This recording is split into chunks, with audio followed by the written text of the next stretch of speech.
welcome back to another insightful episode of Me and My Health Up. I'm your host, Anthony Harcher. I'm a clinical nutritionist and lifestyle medicine specialist. The purpose of this podcast is to enhance and enlighten your well-being. And today we have another expert in the field of fats. Yes, we're going to be talking about fats that heal, fats that kill, from the leading author who sold over 250,000 copies of this book, and he's done extensive research in this area of fats and the processing of fats and what's good, what's not good, and what types of fats you should eat more of, how much you should eat of them, and what they do in terms of the benefits to the body. So if you want to spark your metabolism and get that, that fat burning happening in your body, then this is the episode for you. Or if you want skin that's not dry, this is also the episode for you. We interview Udo Erasmus. So Udo's shared the stage with Deepak Chopra, Tony Robbins, to share his message in his field of expertise, which is in fats. So without much further ado, I'd love to welcome you into the discussion I'm having with Udo Erasmus. Welcome on the Me and My Health Up podcast show, Udo Erasmus. How are you today? Hey, I'm doing good. Thanks for bringing me on. It's such a pleasure to have you on. You have such a reputation and a really credible reputation.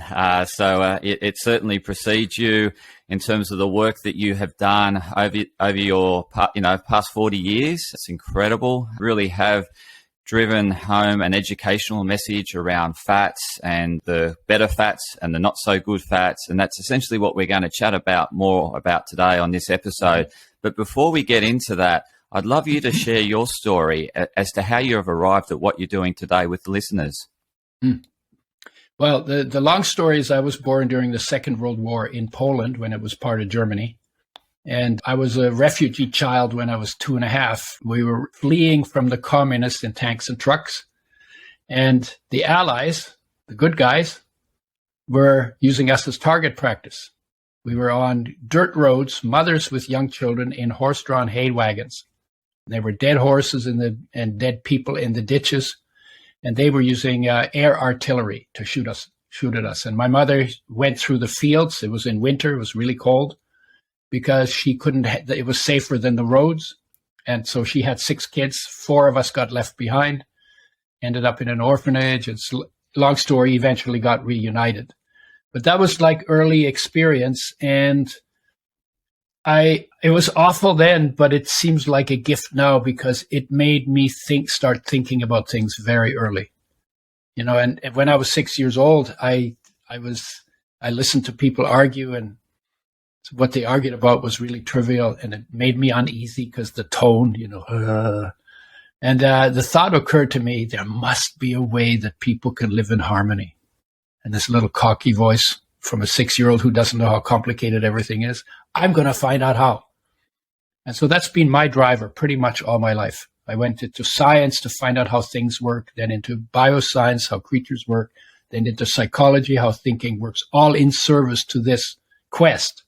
And then into medicine to find out about health, but it was only about disease. And I went back into biochemistry and genetics, because when you study biological sciences, you're actually studying health, because you're looking at the normal functioning of normal creatures under normal circumstances. And so that's where I went. And then I got into health after I got poisoned by pesticides, after my marriage broke up, and I wanted to kill something. So I sprayed pesticides very carelessly for 3 years, got poisoned by them. Went to the doctor, said, what do you have for pesticide poisoning? She said, nothing. And that day, it became really clear that my health is my responsibility. I sort of knew it, but it became really clear. And then I went into the journals because I had the background, looked at health and nutrition, disease and nutrition, and didn't look at water and air, which is also important for health. And then I ended up in fats because that was the area that was so confusing. So I read a study that said omega-6s, which are essential nutrients that you can't make but have to have, that you require them for health, was the study, right? And the next study I read on omega-6 said they give you cancer and kill you. And I'm going, what? I have to have it for health and then I get cancer and die? It's like, God loves you, and if you see him, he kills you, right? It just drove me nuts. And it forced me to look deeper into how oils are made. And it turns out they're the most sensitive of all of our essential nutrients. They need the most care. They're damaged by light, by oxygen, by heat. We give them the least care. We throw them in frying pans. In a frying pan, you damage oils by light, oxygen, and heat all at the same time. And when I found that out, and that if you have a tablespoon of an oil that is 1% damaged by the processing that is used to give it shelf life, long shelf life, there's 60 quintillion damaged molecules in that tablespoon. 60 quintillion is like more than 1 million damaged molecules for every cell in your body, every one of your body's 60 trillion cells. And I said, oh my God, I can't get healthy on oils like that. They should be made with health in mind. I'm going to make oils with health in mind. And then I designed a way to make oils from the time they're in the seed, through the pressing and the filtering and the settling and the filling till they're in a brown glass bottle, because plastic leaches into oil and you don't want that in your body. Brown glass bottle, nitrogen flushed, in a box to cut out the light, in the refrigerator in the factory, and in the store, and at home, right? No light, no oxygen, no heat gets to damage the oil. So we had to design, it has to be a very, very tight system. And out of that came flaxseed oil. That was my first oil. But flaxseed oil is poorly balanced, has a lot of omega-3, but not enough omega-6. I became omega-6 deficient and got dry eyes, skipped heartbeats, arthritis-like pain in my finger joints, and thin, papery skin. Fixed it by eating sunflower seeds that only have omega-6s, and decide we should make a blend that is better balanced. And so that's basically what happened out of my pesticide poisoning. And then I traveled around and been telling that story now. So I've been at it now for over 40 years. I've been to 40 countries, including Australia. I've been to Australia a few times. Yeah, awesome place. What an incredible story. Thanks for sharing that journey you've been on and sharing how you found the blessing in terms of what happened from an early age and how it's led you on a path to where you are today. Yep. So I really appreciate that. And at the time when you were researching oils, the government was on a drive in terms of pushing a message to say that fats are bad for us and essentially, take fats out of foods. And this happened way back, would have been around that 40 so years ago. The government was drive. Yeah, 1977, 1979, the McGovern Report on Nutrition and Health. And they built a food pyramid that had carbs at the bottom. So that means that's what you should eat the most. Put the fats on top, that's what you should eat the least. And in 20 years, overweight went from 25 to 60% of the population, because most of the overweight comes from eating more carbs than you burn and forcing your body to turn them into fat. But they didn't say that, and nobody said anything after 20 years. That's what happened. And they misunderstood the oils, because it's not the oils that are bad, but the damage done to them by processing. But nobody told them that. So this is what happens when people don't do their homework. Then they come out with an idea or an ideology, and then they run everything through the ideology. And if the ideology is wrong, everything they run through it ends up wrong. And then people do that in lots of ways. Politics is like that too, right? And so, but I don't want to go there, right? But fundamentally, they had both areas wrong. One is that carbs are not the best fuel, because they make your blood sugar go up and down, and insulin go up, down, and mood go up and down. And then insulin drives them into the cells, turns them into fat. Then you have low blood sugar. Now you get cravings, and your body's screaming at you, eat or die. And then you eat more carbs, and by the time they're all digested, you eat more, you get high blood sugar again. That's called carb addiction, right? And carb addiction has been measured as 4 to 8 times more stronger addiction than addiction to cocaine. And this makes sense because your survival depends on an energy source. When you use oils as your energy, if they're not damaged and they're not toxic, you get stable energy, you get more energy, especially if you have undamaged omega-3s because they increase metabolic rate and oxygen metabolism, and they do it very well. They can also increase thermogenesis. If you eat them in a climate where it's cold, they keep you warm in winter. And they are the highest energy fuel of any fuel. And they turn on fat burning in the body genetically, and they turn off fat production. And so what I say to people is do a fuel shift. Lower your carbs, make good oils your main fuel. And then we measured it in athletes and found out that if they did their sport to exhaustion, and we did all kinds of different endurance and strength sports, if you do your sport to exhaustion, we had them do that before they started taking the oil. Then they started taking the oil, a tablespoon, 15 milliliters, so US tablespoons, 15 milliliters per 50 pounds or 25 kilograms of body weight per day, mixed in food, intake spread out over the course of the day. And within 30 days, on average, they had 40 to 60% increase in their performance. 30 days. In 30 days. There's no training program that gets you that.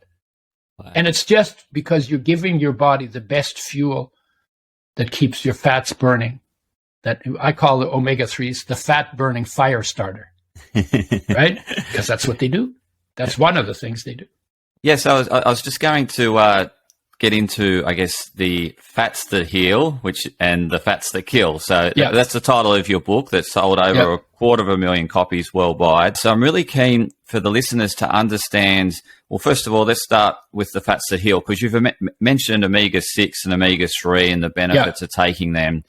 So just elaborate a bit more on the healing benefits of omega-6 and 3, and then let's get into the food sources of omega-6s and 3s, and then we'll switch to the fats that kill. Yeah, just give them to me one at a time. Okay. So omega-3 and omega-6, first of all, they're essential nutrients. And essential has a very specific definition. These are nutrients that you have to live and be healthy, but your body can't make them from anything else. You therefore have to get them from outside. And we depend on plants to make them because plants can make them from scratch and we can't make them. So we depend on plants to supply those. Okay. Now, that's number one. Number two, if you don't get enough, you can't stay healthy. Your health will deteriorate. The deterioration will get worse with time. And if you don't get enough long enough, you die. That's how important they are. These are the fundamental, essential building blocks for body construction. Number three, this is the good news.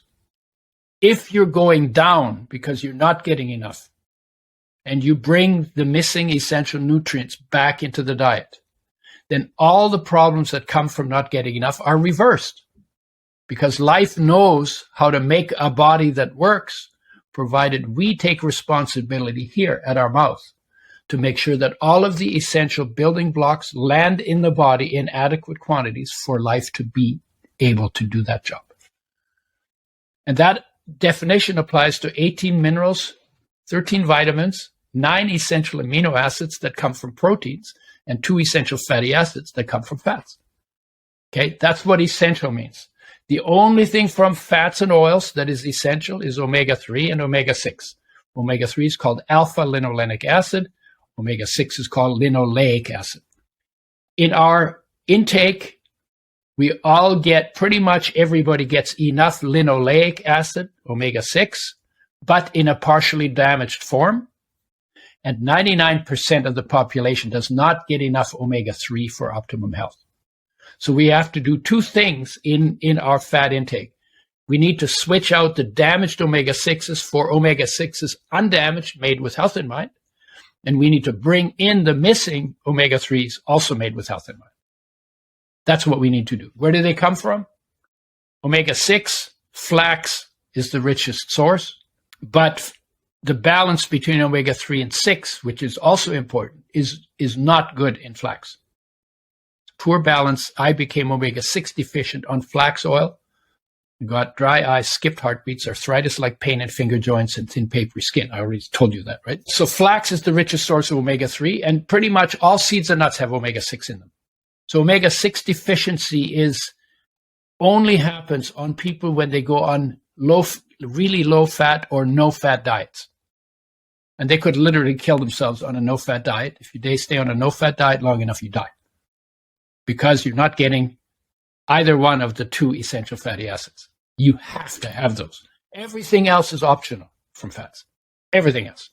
You can have saturated fats. People say saturated fats are bad because they make your platelets more sticky, so they head you towards heart attack, stroke, embolism. And they make you more insulin resistant, so they head you towards diabetes. But the omega-3s that are missing from most people's diets make you more insulin sensitive, so they take you away from diabetes. And they make your platelets less sticky, so they take you away from stroke, heart attack, and embolism. So actually, saturated fats are not the problem. Omega-3 deficiency is the problem here. And when you optimize your omega-3s, you can eat saturated fats and not be too worried about it.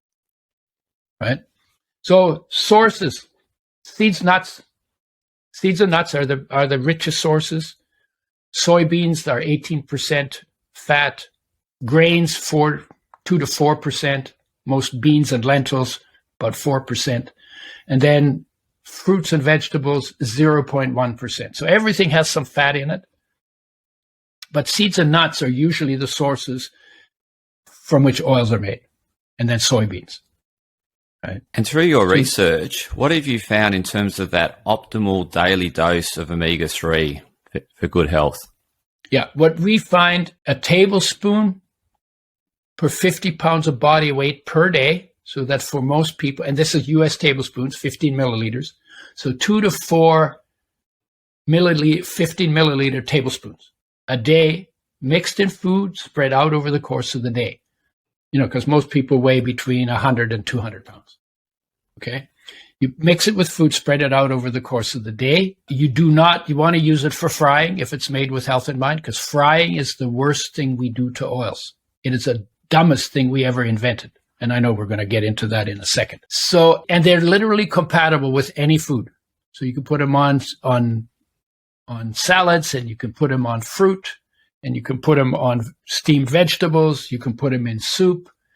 They literally go on any breakfast, lunch, dinner, snacks, shakes, smoothies, goes with everything. With one caveat. If put oils in starchy foods, you might put on a little weight. You're going to blame the oil, but it's actually the starch that is the problem. So instead of putting them on starchy foods, lower your starch intake and put them on the other foods.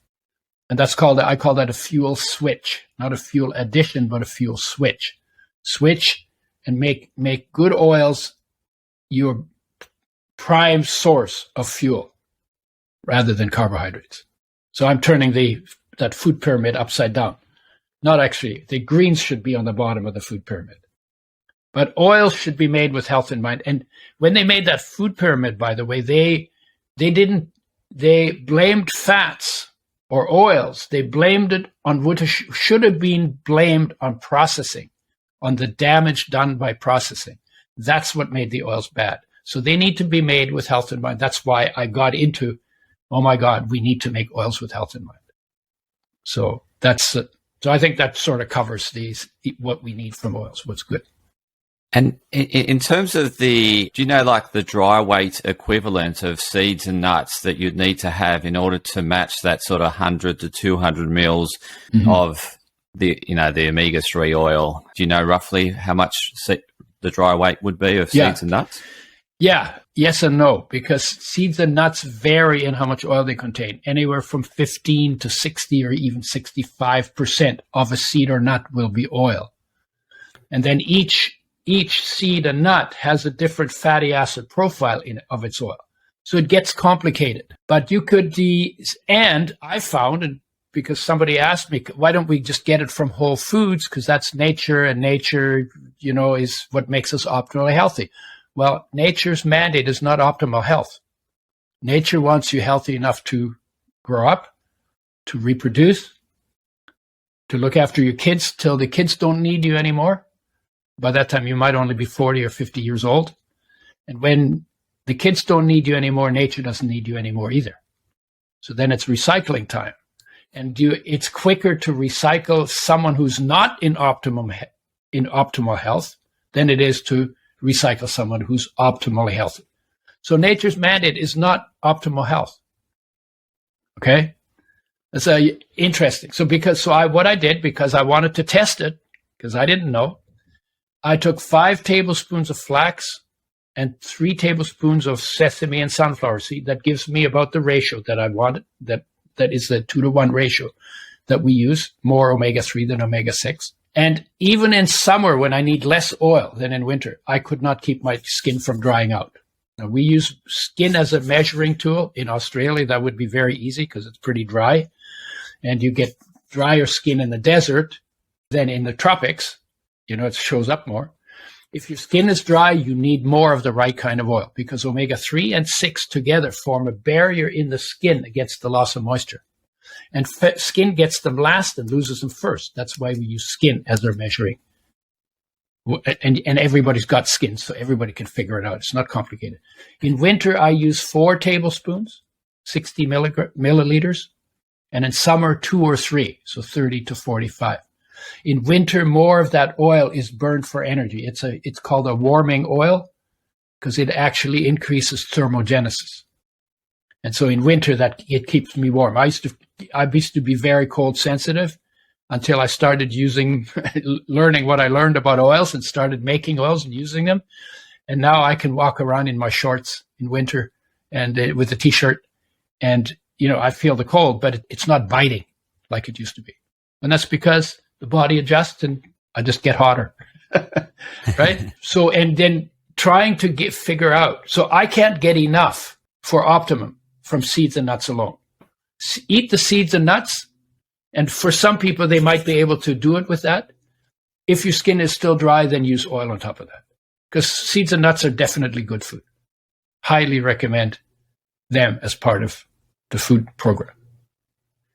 Fantastic. No, thanks for sharing that insight around optimal health and what nature would like, and and the difference there, and how it's in the person's best interest to seek optimal health to live a longer, healthier life. But it might be different to what nature would like in terms of the recycling of. It means you can't just do. You can't just drift into optimal health. Absolutely, you got to be proactive.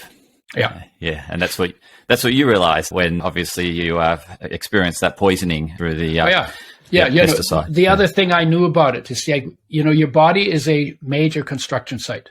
It's always turning over. In fact, in 1 year, 98% of the atoms in your body are removed and replaced. Yeah. So that means almost all of you is gone in a year, right?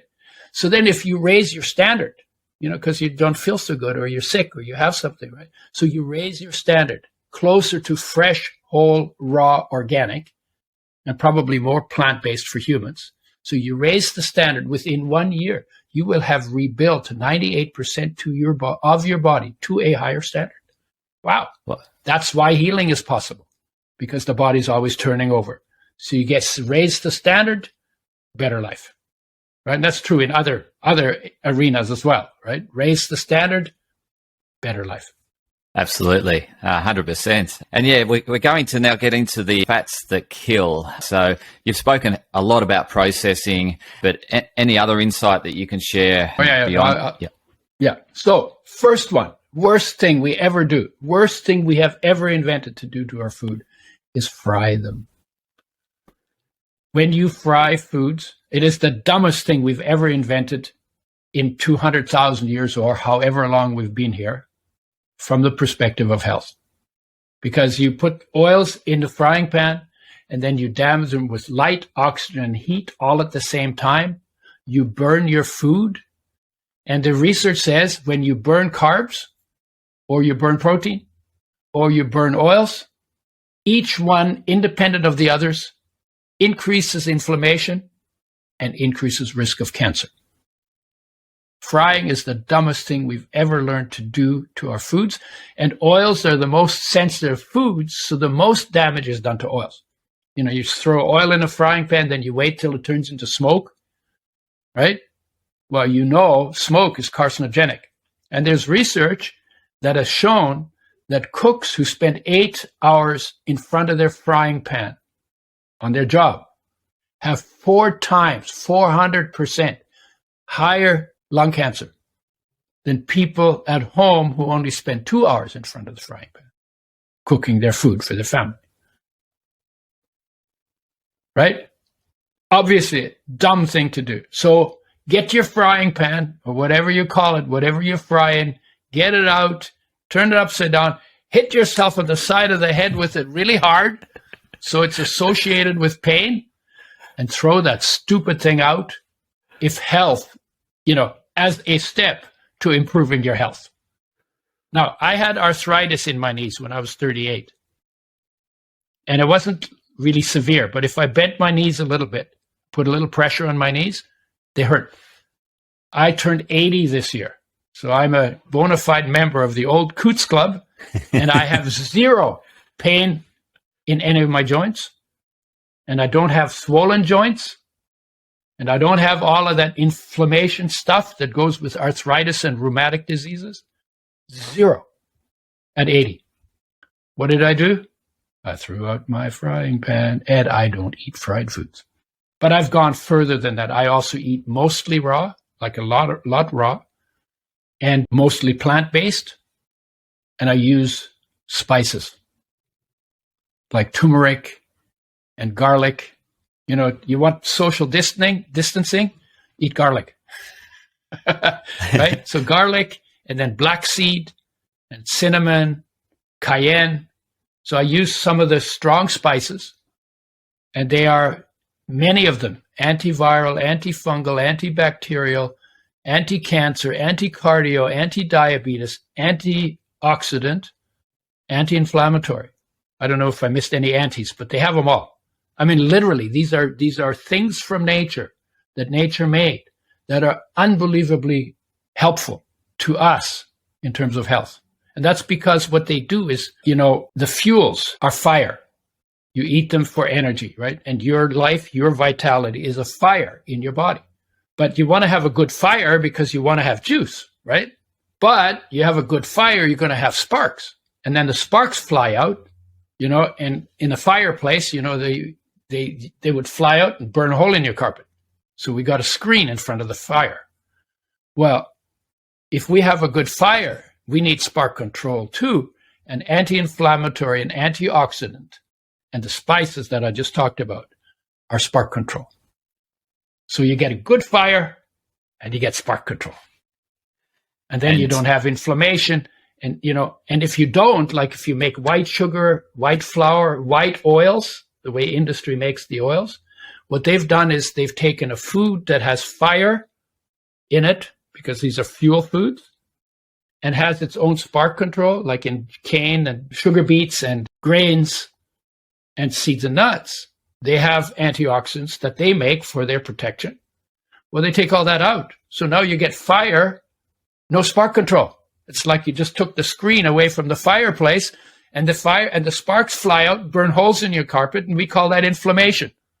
Like flame, right? Inflammation, right? So don't do that. Eat whole foods. That was nature's standard, fresh, whole, raw, organic. No pesticides, no junk in them, no processing stuff, right? Frying is number one. Number two was the trans fats.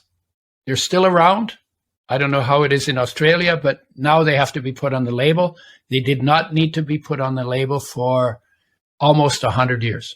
And they've been shown to double risk of heart attack, increase diabetes, interfere with the pregnancy in both male and female animals. We have never done human studies on those.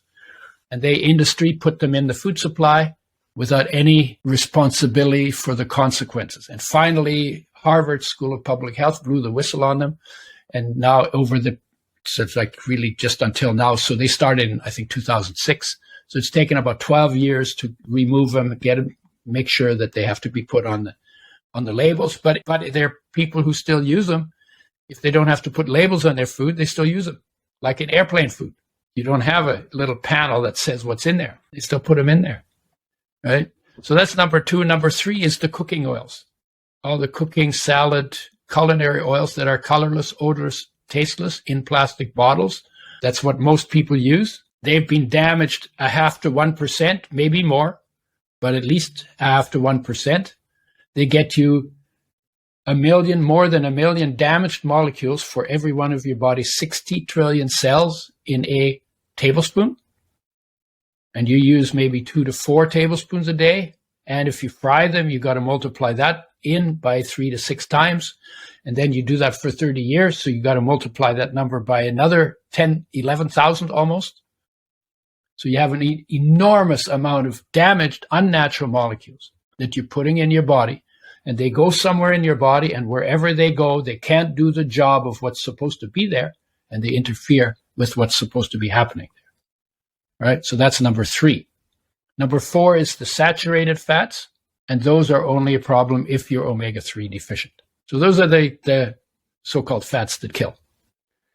And I was just thinking, as you're sharing there, as that you mentioned, the number 1, which was the frying, and the rise of frying really became, prolific throughout Western society, was at the same time as the rise of takeaway foods and that whole takeaway fast food industry. So you've got the government pushing low fat, then you've got these takeaway producers that have pretty much 1, 2, 3, and 4 in terms of what you said, avoid.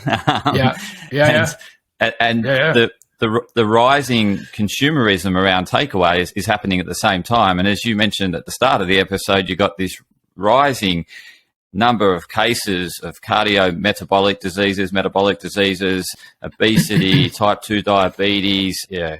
So it's incredible to see how this is all transpired based on, and you're out there at the same time promoting, the fats that heal are the fats that kill. And it's finally that, the media sort of turned to listening to you after, finally, after all these years. Barely. But the other thing is, too, it wasn't just the takeaway foods, as you call them. We call them takeouts. You take them away, we take them out, right? But also the industry wanted to sell more oil. And people used to use cooking like water for cooking.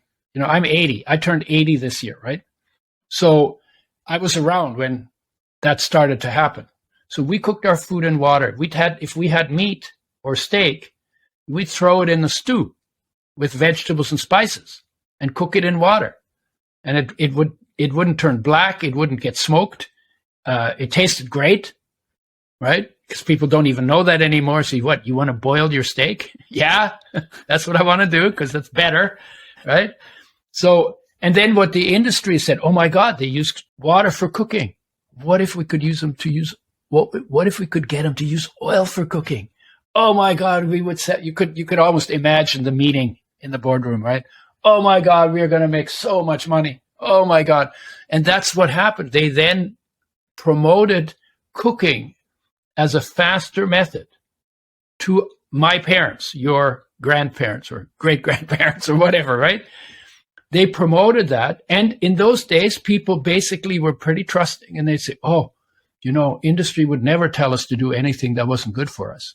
Now, if I tell guys like you that, you probably laugh your ass off, right? Yeah. Ha, ha, ha. Yeah. So much has been exposed where people have lied and for the sake of profit, of money, have lied to people and caused problems. That's being exposed more and more. In those days, people trusted industry. They would never tell us to do something that wasn't good for us. So then we learned the habit of frying from our parents with mother love. And now we got to separate the mother love to keep and the frying to get rid of for health, from a health perspective. Right? So that happened too. And that gradually, literally took over and it ain't just Europe. I traveled everywhere. They fry everywhere. Asians fry everything, in everywhere. Europe, North America, South America, fry. So the industry's been very successful. And of course, it's like $100 billion a year industry. So it's a big industry, converting people from cooking in water to cooking in oil. And what I say to people is if you want to be healthy, get your oils made with health in mind. Don't buy the damaged oils. Don't fry your foods.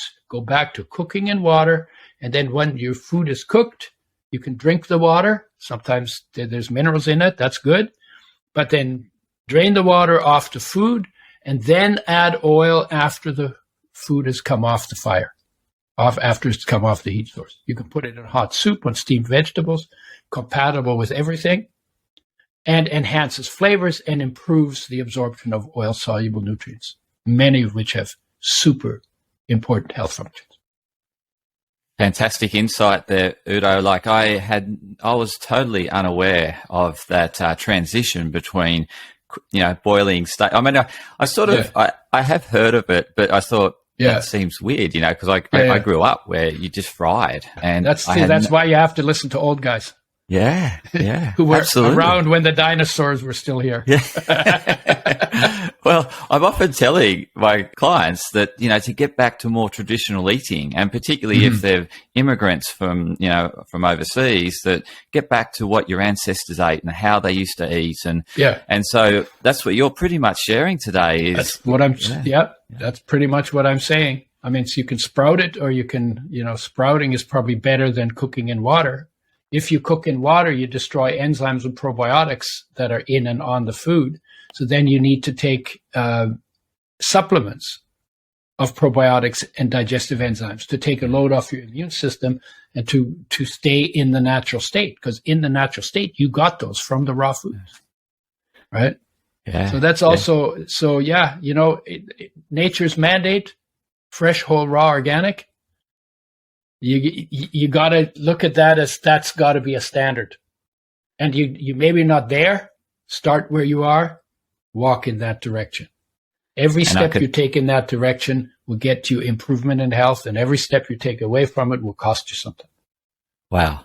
That's incredible words. And you can tell that you're a living example of exactly what you've just shared, because look, I had no idea that you're 80 and you look so vital and incredibly healthy. So far. Yeah. Somebody told me the other day, I sound like I'm 40 years old. Yeah, absolutely. But you have the vitality of a 40-year-old. Probably more. I reckon you're more vital, more energetic. Yeah. The last guy who guessed my age thought I was 62. Wow. I'm 80. Yeah. No, you look amazing, and you really walk the talk, which is absolutely inspirational. I really wanted to just touch on, because I know the listeners will be thinking this. You talked about, I think it was point number 4 or 3. No, it's 4 actually. Was it cooking oils? That was 3. 3, okay. And what are the cooking oils? If you could just give the listeners some insight as to what they should. Well, the cooking oils is pretty much everything you find on the shelf other than extra virgin olive oil. So they're colorless, odorless, tasteless oils. They come from all kinds of different things: safflower, sunflower, corn, peanut, sesame, grapeseed, avocado, soybean oil, canola oil, right? So all of those oils, and they're in plastic bottles. And the problem with plastic is it swells when you put oil in it. And then when it swells, then ingredients in the plastic go into the oil, because there's a whole bunch of other ingredients in plastic, not just polyethylene or whatever, right? So you get stuff from plastics leaching into oils, and that doesn't belong in your body, because that interferes too, because plastic is not something that your body has enzymes to break down. And so that's a problem. And then they're sitting in the light. And some of the stores have light on 24/7. And so light is hitting the oil, creating free radicals that cause chain reactions and damaging the oil while it's sitting on the shelf. This is even before frying. This is before they fry it. Oh, they had it. Well, no, they fried it already anyway. In deodorization, the oil gets heated to frying temperature. So those oils are already fried, and then they're getting fried by light. Okay. Over time, right? That's why we go in glass, dark glass, box around the bottle, right? And then nitrogen flushed, everybody nitrogen flushes. That keeps no oxygen, no rancidity. And then never use it for frying, add it to food after they come off the heat. Never, ever, ever, ever use Udo's oil for frying. Ever. And if I came and saw you do that, I would spank your butt. Because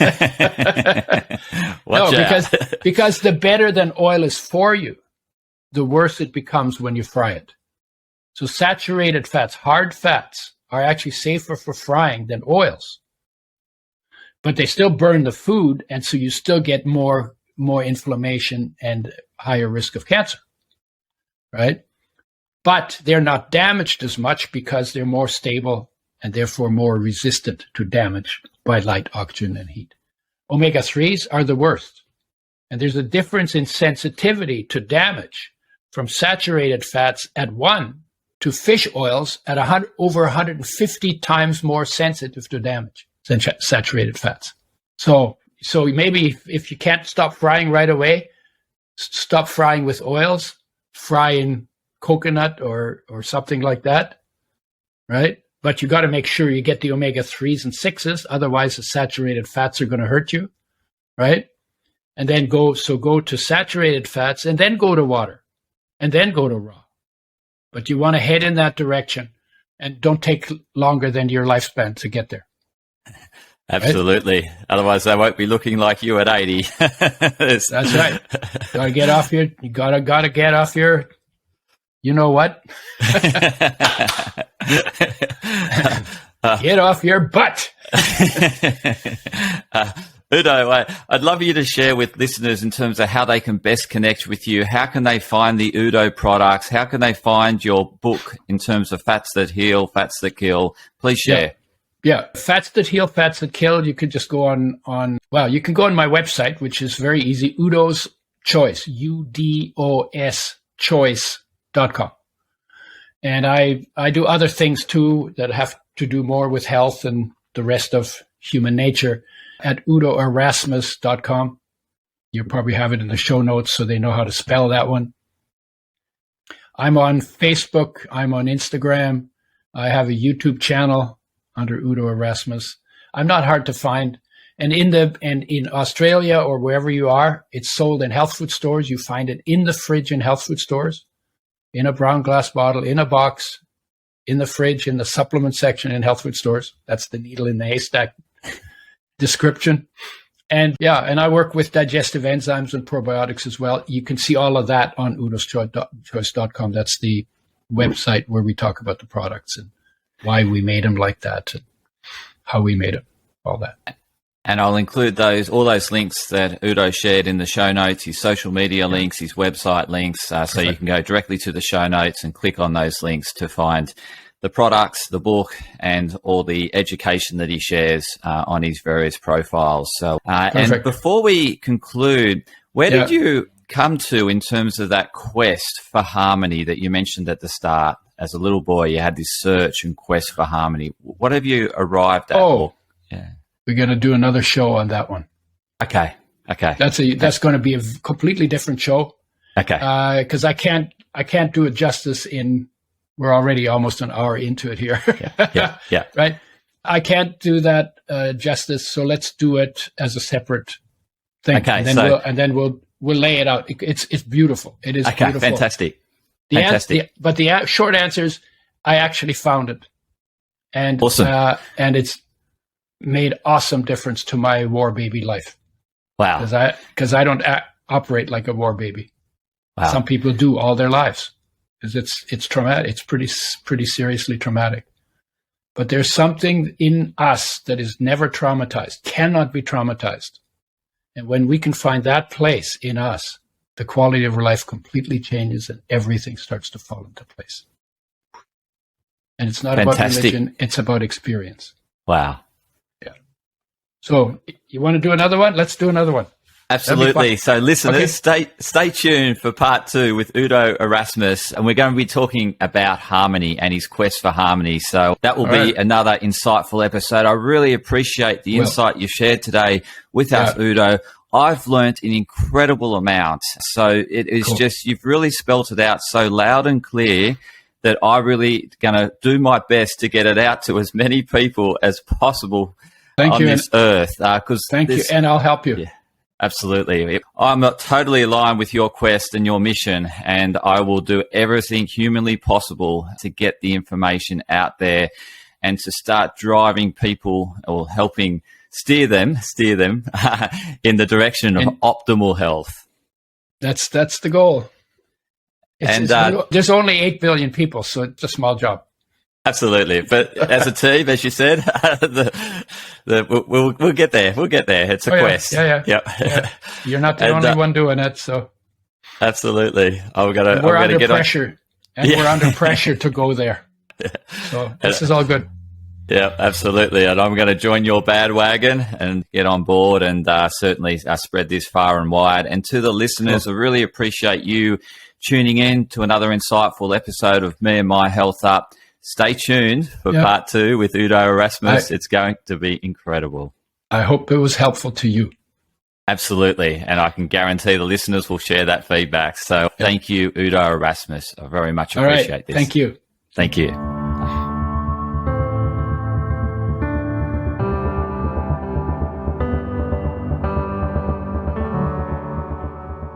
Podcast disclaimer. This podcast and any information, advice, opinions or statements within it do not constitute medical, healthcare or professional advice and are provided for general information purposes only. All care is taken in the preparation of the information in this podcast. Connected Wellness Proprietary Limited, operating under the brand Me&my Health Up, does not make any representations or give any warranties about its accuracy, reliability, completeness, or suitability for any particular purpose. This podcast and any information, advice, opinions, or statements within it are not to be used as a substitute for professional, medical, psychological, psychiatric, or any other mental health care or healthcare in general. Me&my Health Up recommends you seek the advice of a doctor or qualified health provider with any questions you may have regarding a medical condition. Inform your doctor of any changes that you may to your lifestyle and discuss these with your doctor. Do not disregard medical advice or delay visiting a medical professional because of something you hear in this podcast. This podcast has been carefully prepared on the basis of current information. Changes in circumstances after publication may affect the accuracy of this information. To the maximum extent permitted by the law, Me&my Health Up disclaims any such representations or warranties to the completeness, accuracy, merchantability, or fitness for purpose of this podcast and will not be liable for any expenses, losses, damages incurred, indirect or consequential damages or costs that may be incurred as a result of the information being inaccurate or incomplete in any way and for any reason. No part of this podcast can be reproduced, redistributed, published, copied, or duplicated in a form without prior permission of Me&my Health Up.